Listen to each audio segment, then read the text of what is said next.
DK넷 라디오 오늘의 핫 이슈입니다. 첫 소식입니다. 우크라이나와 러시아 간 평화 협상 소식 알아보죠. 우크라이나와 러시아의 5차 평화 협상이 터키 이스탄불에서 열렸습니다. 양측 대표단이 현지 시각으로 29일 오전 9시 40분경 회담 장소인 이스탄불 돌마바흐체 궁전에 도착해서 협상 테이블에 앉았습니다. 네. 자, 국제사회의 이목이 이번 회담에 상당히 집중이 됐잖아요. 성과가 있었습니까? 네, 양측 대표단은 약 4시간가량 협상을 진행했습니다. 러시아 협상단의 일원으로 참여한 알렉산드로 포민 러시아 국방차관은 회담 종료 후 러시아군은 평화협정 체결이라는 최종 목표를 위해 키이우와 북부 체르니우 방면 전투 행위를 대폭 축소하겠다라고 발표를 했습니다. 네. 또 러시아 대표단을 이끈 블라디미르 메딘스키 대통령 보좌관은 회담 종료 후 가진 기자회견을 통해 건설적인 협상이었다 이렇게 얘기했습니다. 예. 뭐 지금까지 회담에서는 별 성과가 없었기 때문에 이번엔 어떨까 했는데 좀 긍정적인 신호가 나온 것 같아요. 그렇습니다. 이날 회의를 시작하기 전만 해도 러시아 국방부가 고정밀 순항 미사일로 우크라이나 북서부에 있는 대규모 연료 기지를 파괴했다 이렇게 주장을 하면서 협상과는 관계없이 군사작전은 계속될 거라고 발표한 바가 있었습니다. 로이터 통신도 이날 동트기 전부터 우크라이나 전역에서 공습 사이렌이 울렸다 이런 보도를 했는데 이 평화협상 후에 상당히 좀 긍정적인 신호들이 감지가 된 것입니다. 네, 이 러시아 대표단에서 뭐라고 발표했는지 좀 더 살펴보죠. 네, 포민 차관은 군사 행동에 관한 구체적인 조처는 모스크바에 돌아간 후 추가 발표가 있을 것이라고 얘기를 했습니다. 메딘스키 대통령 보좌관은 우크라이나 내 입장이 잘 정리된 문서를 우리가 전달받았다 이렇게 밝히고 우크라이나가 제안한 구체적인 내용들을 검토를 하고 푸틴 대통령에게 보고할 것이다라고 얘기했습니다. 네, 우크라이나 측의 이야기는 어떻습니까? 네, 우크라이나 측 대표단은 우크라이나가 북대서양지역규구 이 나토 동맹 가입이나 외국군의 주둔지가 되지 않는 이른바 중립국화를 제안을 했다라고 밝혔습니다. 네.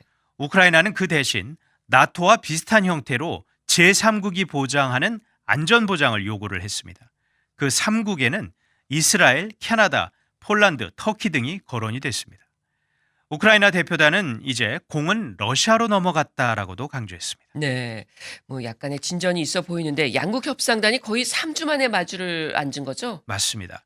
두 나라는 전쟁 시작 나흘 만인 2월 28일 벨라루스에서 첫 대면 협상을 했고 3월 3일 그리고 3월 7일 역시 벨라루스에서 2차, 3차 대면 협상을 했습니다. 그리고 4차 협상은 화상으로 진행을 했었습니다. 네. 자, 오랜만에 다시 만난 건데 회담장 분위기는 어땠습니까? 초반 분위기는 매우 냉랭하고 경직됐던 거로 알려졌습니다.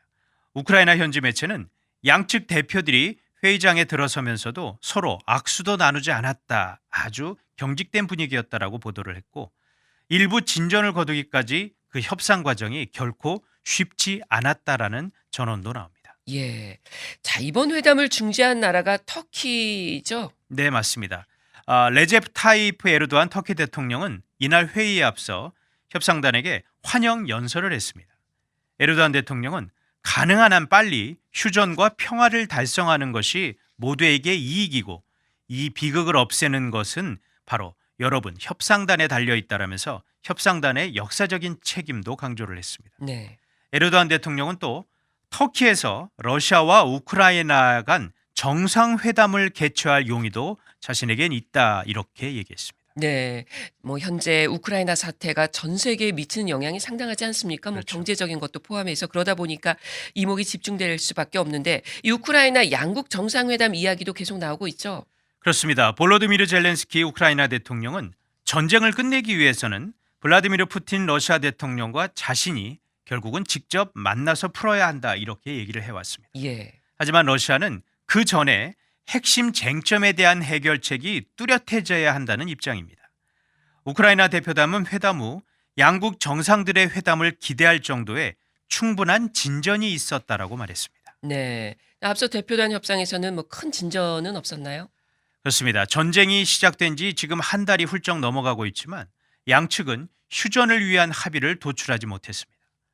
로이터 통신은 회담에 앞서 미국과 우크라이나는 이번 5차 협상에서도 즉각적인 타개책이 마련될 것으로는 기대하지 않는 분위기다라고 보도를 했었습니다. 예. 드미트리 쿨레바 우크라이나 외무장관도 터키 현지에서 우리는 사람, 영토, 주권을 거래하지 않는다라고 말해서 난항을 예고한 바가 있었습니다. 네, 최근에 이 남부 마리우폴의 격전 상황이 계속해서 나오고 있는데 지금 현재 어떻습니까?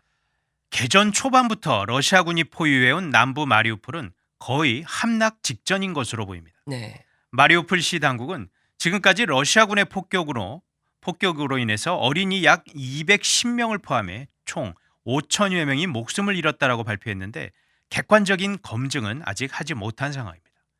한편 우크라이나군은 수도 키이우 인근 이르핀을 탈환을 했고 일부 지역에서는 전세가 바뀌고 있다라는 분석도 나옵니다. 네, 뭐 처음 러시아가 계획한 대로 이 전황이 풀리지 않는 모양새예요. 그렇습니다.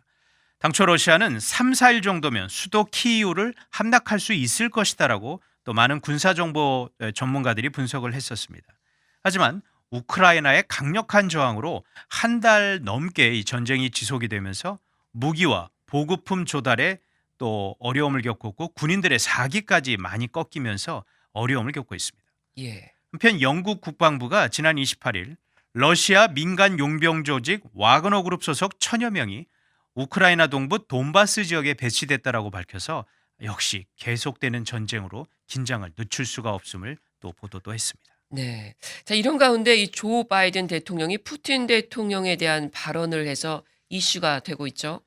그렇습니다. 바이든 대통령이 지난주 폴란드 방문 중에 러시아의 우크라이나 침공을 규탄하면서 푸틴 대통령 더 이상 권좌에 남아있을 수 없다 이런 발언을 했습니다. 예. 이 말이 바로 이 푸틴 대통령의 퇴진을 촉구하거나 러시아에 대한 미국 정부의 정책 변경으로 풀이가 되면서 정말 큰 파장이 불러일으켜졌습니다. 예.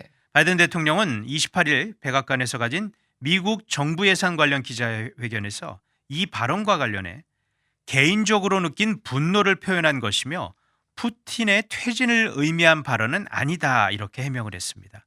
그렇지만 푸틴 대통령에게 이 발언에 대해 사과할 뜻은 전혀 없다 분명하게 선을 그었습니다. 네, 잘 들었습니다.